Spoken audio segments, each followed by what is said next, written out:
Hi, love of my life. Let's talk a bit more about love and what I got to do to find it.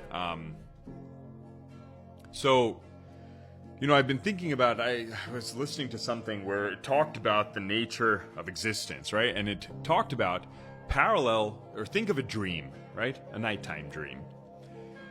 What is essentially happening, right? Dreams are the product of our subconscious. Now, there's a lot of theories around what they represent and what it means symbolically, but let's put that aside for a second. Dreams are essentially your conscious or unconscious or subconscious creating a physical world, right? That's what you're interacting with in the dream. Now, let's talk about what's interacting with the physical world in that dream. There's a separate subject who's experiencing that physical world, which is also a manifestation of your subconscious. It's you, right? Some form of you, which is interacting with that physical reality. So there's a physical reality that's created by this consciousness, and that has to be experienced through the senses of this other subject of experience, which you also create, right? Now roll that up one level to existence, to metaphysical universe, to the universe, right? To the nature of reality.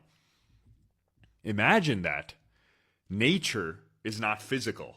Okay? Instead of thinking of it as physical, think of it as consciousness, right? And a lot of you will love this crap because you'll be like, oh yeah, quantum, I love quantum physics. You guys haven't studied physics, most of you, so stop talking about it. But, all the limerence, twin flames, and all the manifesting pineal gland BS that a lot of you eat up from human design without any actual empirical proof, but it's fine. It's good to think about these questions, but let's not plug in quick answers just because it feels cool to be in the muck of emotions without having scientific reality. But this is a good question to ask. The logic and the emotions behind this. So back to just have to give that caveat to be objective so people don't start calling me spiritual or something. Anyway. Yes, there is a big mystery to how this all came to be, babe.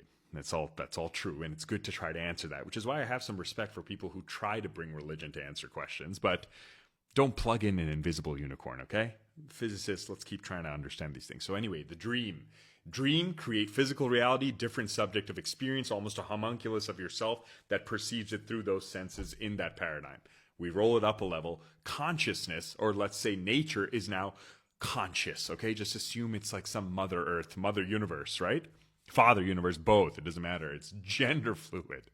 So, what if we are what are experiencing reality as a physical state, as this homunculus that is created by this nature conscious? Just like in our dream, the way there's a physical reality, the only physical reality is because it's perceived through the senses of this other subjective creation that we create, basically a representation of ourselves, right? But where's that all occurring? When we're sleeping.